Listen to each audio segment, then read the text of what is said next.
Bien, buenos días chicos, buenos días, buenas tardes, buenas noches, a la hora que estén viendo este video. Bien, vamos entonces con nuestro momento pedagógico.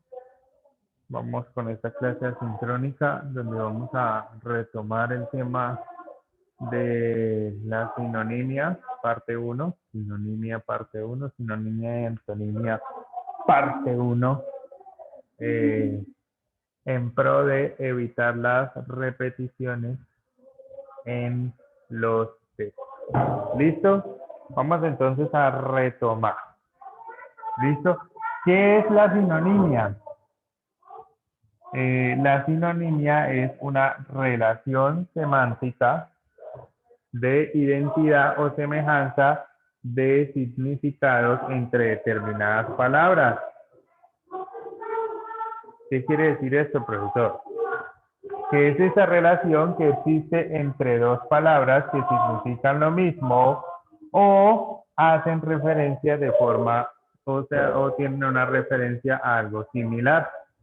Por ejemplo, la palabra desastre tiene relación con calamidad, devastación, ruina o cataclismo.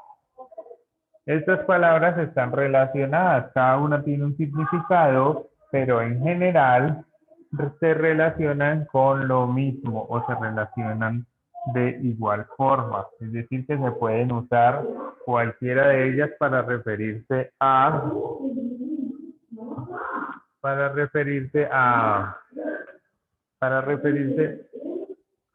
algo en específico. La sinonimia es el uso de los sinónimos y la antonimia es el uso de los antónimos. Recuerden que el sinónimo es relación de semejanza y la antonimia es relación de contrariedad, es decir, el antónimo significa lo contrario y el sinónimo significa lo mismo.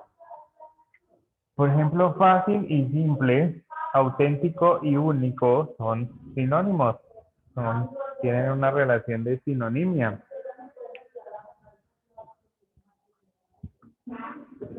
Por ejemplo, el sinónimo de jamón, ¿es paleta? No, no lo es porque jamón y paleta son dos cosas diferentes, no son similares. Para que haya sinonimia debemos hablar de similitud o igualdad. Entonces, ¿cuáles son las clases de sinonimias que tenemos? Tenemos sinónimos totales, tenemos sinónimos parciales, tenemos diferencia de grado y tenemos magnitud de extensión. ¿Qué? ¿Qué rayos, profesor? Bien, vamos allá. Entonces, ¿cuáles son las totales?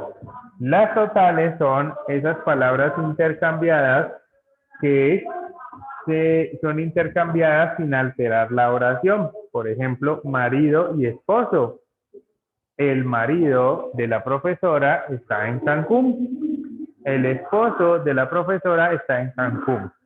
Ahí tenemos que son totales porque abarcan la totalidad de la palabra y no necesitan modificación ni tampoco alteran la oración.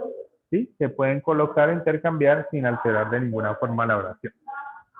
Tenemos los parciales que en algunos contextos intercambian. Aquí viene mucho el tema que hemos venido trabajando en clase y es la variación lingüística. ¿Sí? La variación lingüística porque en algunos momentos intercambian. Por ejemplo, la palabra gallina, en algunos contextos es un sinónimo de cobarde. ¿Listo? O de cobardía. En algunos contextos, gallina es un sinónimo de cobarde. Yo puedo decir, ese hombre es un cobarde o ese hombre es una gallina, ¿cierto? Pero resulta que en otros contextos, si usted le dice, ay no, usted es tan gallina, no va a entender porque en ese contexto, la palabra gallina puede significar el animal o puede significar otra cosa. ¿Listo? Es allí donde está la variación y la riqueza de nuestro lenguaje y la importancia, como hemos venido trabajando en clase, la importancia de saber cuáles son las variaciones lingüísticas, porque muchas veces al hablar en otros contextos nos podemos equivocar. Nervioso alterado. Por ejemplo, en algunos contextos, alterado quiere decir que la persona está como brava, como eufórica, como agresiva. En otros contextos puede ser un contexto de nervioso, está como nervioso, como alterado, pero no ese alterado agresivo que, por ejemplo, en nuestro contexto es muy cotidiano. Tenemos entonces diferencia de grado y depende de la intensidad de la palabra. Allí depende de la intensidad que queramos darle o el sinónimo que queremos darle a la palabra. Por ejemplo, duro o pesado es lo mismo, pero no es lo mismo decir el examen está muy duro a el examen está muy pesado. Realmente si queremos darle intensidad o un grado de intensidad, en este caso al examen, debemos usar, pues se recomienda usar, por ejemplo, la palabra duro, ya que pesado, pues ustedes saben que hace alusión a algo que tiene mucho peso, mucha carga, por así decirlo. Entonces, o por ejemplo, un ejemplo muy clásico.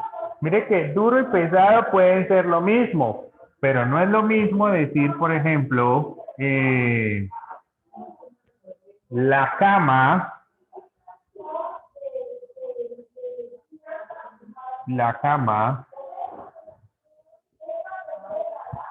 es muy dura a decir la cama es muy pesada. La cama es muy dura. Si usted dice la cama es muy dura, lo primero que uno tiende a pensar es en el colchón, ¿sí o no? No. Sí. Lo primero que uno tiende a pensar es en el colchón. Si usted dice la cama es muy dura, pues uno piensa entonces que el colchón es muy duro o la base es muy duro. Pero si usted dice que la cama es muy pesada, se está refiriendo que ese objeto tiene mucho peso a la hora de levantarse o a la hora de moverse. Si ve que mire, que dura y pesada hay una sinonimia, pero mire cómo cambian el sentido de la oración al momento de utilizar. Por eso se dice que diferencian el grado y depende de la intensidad de la palabra que usted quiera darle. Lo mismo que pasa con los totales, mire, palabras intercambiadas sin alterar la oración. Aquí estos no pueden ser totales porque estarían cambiando el sentido de la oración. Entonces, por eso tenemos que saber utilizar la sinonimia y dependiendo de la intensidad de la palabra que queramos darle. Mire, como les dije, a pesar de que son sinónimos, no se usan siempre en la misma oración porque pueden alterar. Y tenemos los últimos de magnitud de extensión. Entonces, suceden cuando uno es más general que el otro. Un caso muy común, profesor y maestro. Profesor y maestro. Entonces, uno es más general que el otro. ¿Es más común decir maestro o es más común decir profesor? En nuestro contexto o en nuestra habla cotidiana, la palabra profesor es más general. Profesor es más general que la palabra maestro. De hecho, la palabra maestro tiene muchísimas referencias porque se usa en ámbitos religiosos, se usa en ámbitos de construcción, se usa en ámbitos educativos, hay maestros de obra, en la obra, por ejemplo, maestro es el encargado de la obra, del repello, ¿sí? En el ámbito religioso, maestro puede tener otra categoría, una persona que conoce mucho y puede ilustrar. Y en el ámbito educativo, pues es aquel docente que tiene conocimiento de una asignatura o de un campo disciplinar en general. ¿Listo? Entonces tenemos varias clases. No nos vamos a quedar ahí porque la idea es aprender a usar. Entonces, vamos a hacer un pequeño ejercicio aquí de sinónimos. Nos dice, por ejemplo, impulsivo. Entonces, ¿qué vamos a hacer? ¿Para qué sirve la sinonimia? Esto es lo que más me interesa. La sinonimia sirve para evitar la redundancia en el texto. Si yo tengo que volver a repetir esta palabra, yo no necesito repetirla. Yo puedo buscar palabras que se asemejen o se relacionen para evitar esa redundancia. Él era muy impulsivo y a la hora de hacer las cosas lo hacía con un gran impulsividad.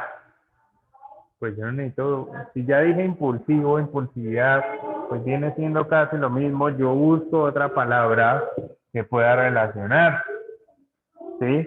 Por ejemplo, la palabra precavido significa que es cuidadoso, no me sirve. Sosegado, que es como si nada, como dedicado en eso, tampoco me sirve. Aquí pues inteligente no tendría el caso. Y la palabra vehemente, que lo hace sin pensar. Fue vehemente a la hora de atacar a ese hombre. Es decir, lo hizo de manera impulsiva, sin pensar, sin preocuparse de nada. ¿Sí? Por ejemplo, la palabra dictadura. La palabra política está relacionada, pero no autocracia, demagogia o poderío. En este caso, la dictadura y el poderío se relacionan de forma muy cotidiana. Vamos a pasar a otro aspecto para que ustedes puedan tener mayor claridad en este sentido. Para que ustedes puedan tener mayor claridad en este sentido. Miremos acá.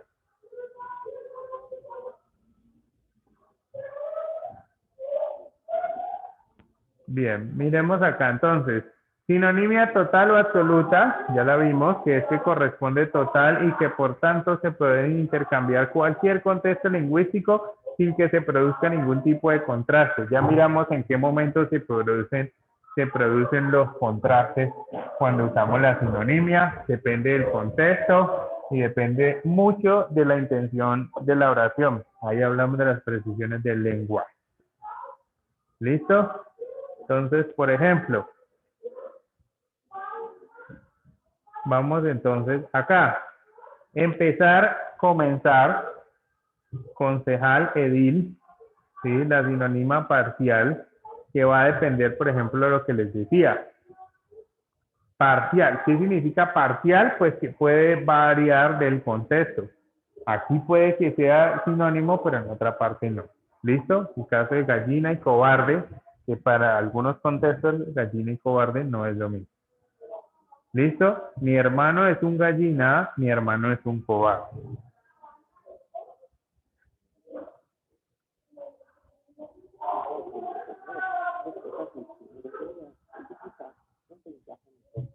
Bien. Miramos. Por ejemplo, como les dije ahora en el caso de pesado y duro, hay que mirar bien cuál adjetivo utilizamos, qué sustantivo utilizamos, porque no todos nos van a dar el sentido que queremos a la oración. No es lo mismo decir es de gallinas, creer que no podemos hacer las cosas bien. De gallinas, ¿cómo así? Es que las gallinas no hacen las cosas bien. Ahí habría una cierta confusión a la hora de leer el texto. Entonces no es lo mismo decir es de gallinas que es de cobardes,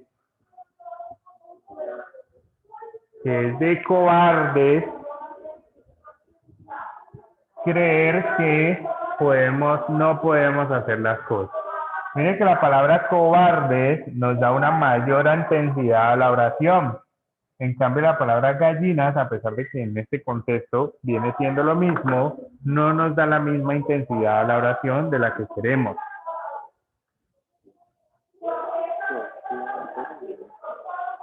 ¿Listo? Vamos a pasar. Entonces, tenemos claro que el sustantivo son aquellas palabras que se relacionan unas con otras de forma similar, que hay que tener cuidado. al momento de escribirlas, porque en un contexto pueden ser una cosa y en otro significar otra, que debo tener cuidado de cuál es el sinónimo que me resalta en la oración dependiendo del contexto que yo le quiero dar a la oración. Vamos entonces ahora a lo contrario, la antonimia, que son lo contrario o una relación contraria a la que existe.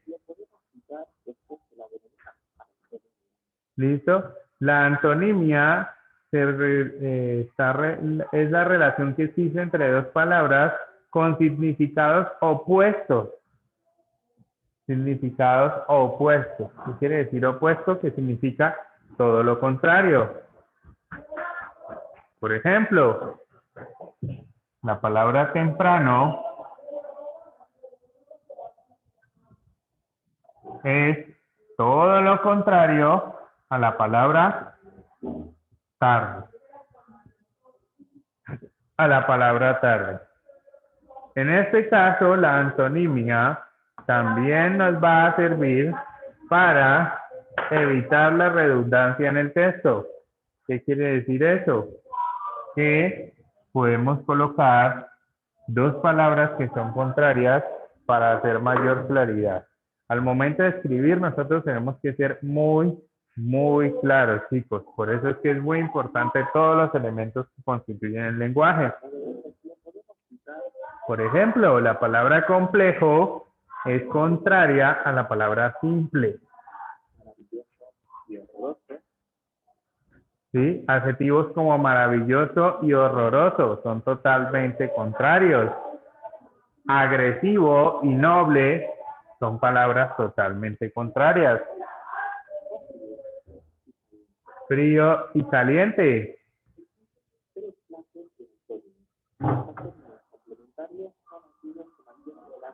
Bien, en este caso también tenemos clases de antónimos dependiendo de la forma en cómo los vamos a usar.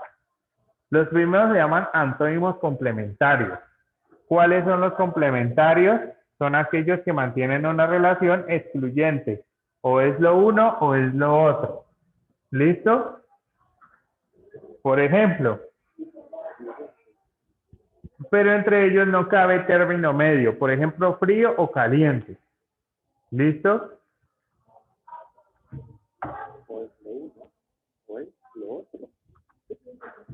Bueno, no, vamos, sí, porque ahí habría término medio que sería como tibio. Duro.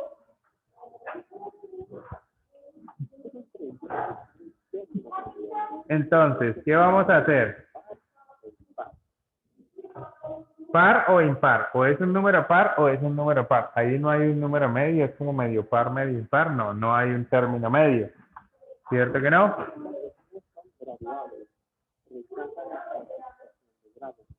Entonces, en esto, en los complementarios, utilizamos la relación que existe, es totalmente contraria. No hay un término medio. ¿Listo? Hay otros que se llaman antónimos recíprocos y es que implican pares que no pueden existir el uno sin el otro y que equivalen a perspectivas opuestas dentro de una misma relación. ¿Cómo así? Eso quiere decir que estos antónimos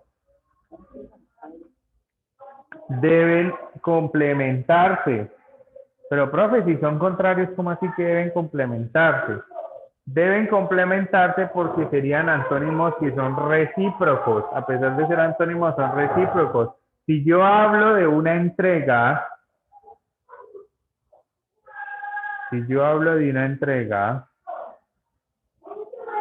pues debo hablar de una recepción. ¿Quién recibe la entrega o quién recepciona la entrega? La entrega no se recibe en una sola. ¿Sí? Entonces, no pueden persistir el otro. Ayer hubo una entrega, pero no hubo quien la recepcionara o no hubo una recepción. Los antónimos recíprocos son aquellos que tienen cierta relación entre ellos, que implican que no pueden existir el otro sin una relación. ¿Sí? Por ejemplo, una subida, pues tiene que tener una bajada. Si sube, baja. Ahí hay dos cosas que son contrarias, pero de una forma hay una relación entre ellos.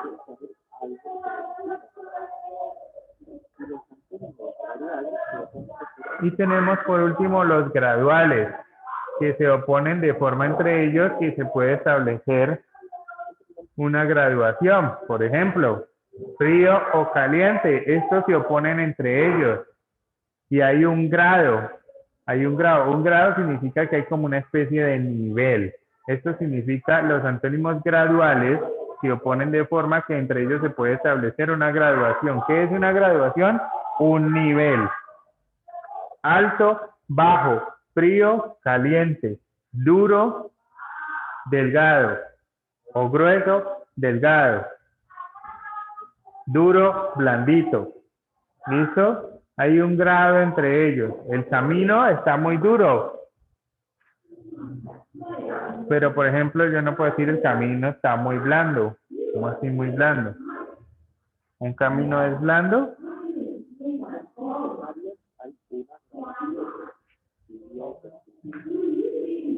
Por ejemplo, tibio, templado, caliente, frío, demasiado o poco, demasiado frío, muy caliente, muy templado, muy tibio.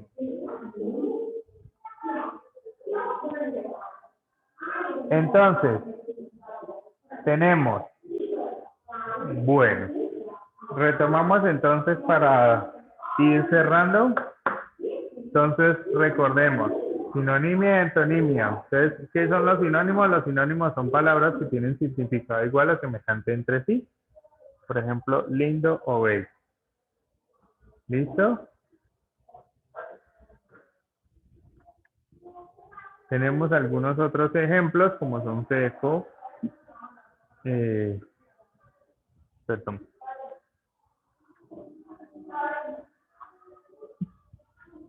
Listo. Tenemos triste, apenado. Tenemos, por ejemplo, triste, apenado,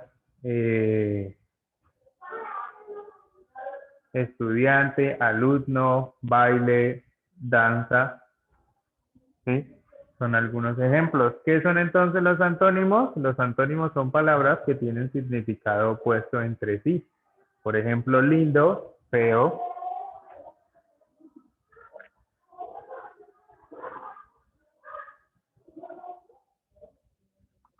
Tenemos, por ejemplo, lindo, feo, seco, mojado, frío, caliente, hombre y mujer, sucio y limpio. Recordemos que estos los vamos a usar para evitar las redundancias en el test. Entonces, para concluir, ya conocemos que hay 3 clases de sinonimia, que son los que se relacionan entre sí, los de grado y los parciales que dependen del contexto.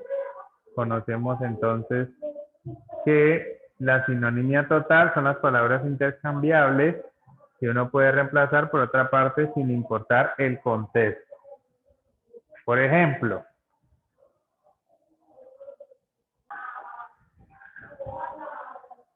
bien, como les decía, entonces teníamos varias clases de antonimia y teníamos otras clases de sinonimia, que era la referencial, palabras que se refieren al mismo referente, animal o gato. Encontré un gato muerto en mi casa, hiperónimo. Encontré un animal muerto en mi casa, un hipónimo. Aquí hay una relación, recuerden la relación que existe entre ellas, que es una sinónima referencial. Yo puedo referirme a un animal o puedo referirme a un gato. También teníamos la de connotación, que eran palabras que connotaban lo mismo dependiendo de algunos significados. Les di el ejemplo de gallina, ¿sí?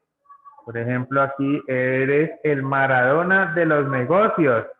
Ese Maradona se convierte en un sinónimo de genio y está haciendo la referencia a una misma cualidad. En este caso está haciendo la palabra Maradona, hace la cualidad de género. Bien, y por último ya teníamos entonces la parte de la antonimia, que eran los otros tipos de antónimos que vimos, que era el gradual, que se refería a los extremos, por ejemplo, frío o caliente. Antonima complementaria, dos palabras que se contradicen, pero se complementan una a la otra. Por ejemplo, vivo y muerto. No puedes estar vivo y muerto a la vez. Y teníamos entonces la última clase, que era la de las antonimias parciales o la de relación de extremos, que nos indicaban un grado. Entonces, antonimia recíproca, que era cuando se complementaban unas entre ellas, a pesar de ser términos opuestos. Por ejemplo, si alguien compra, pues necesariamente alguien tiene que vender. Lo mismo que si alguien recibe, pues también hay alguien que envía.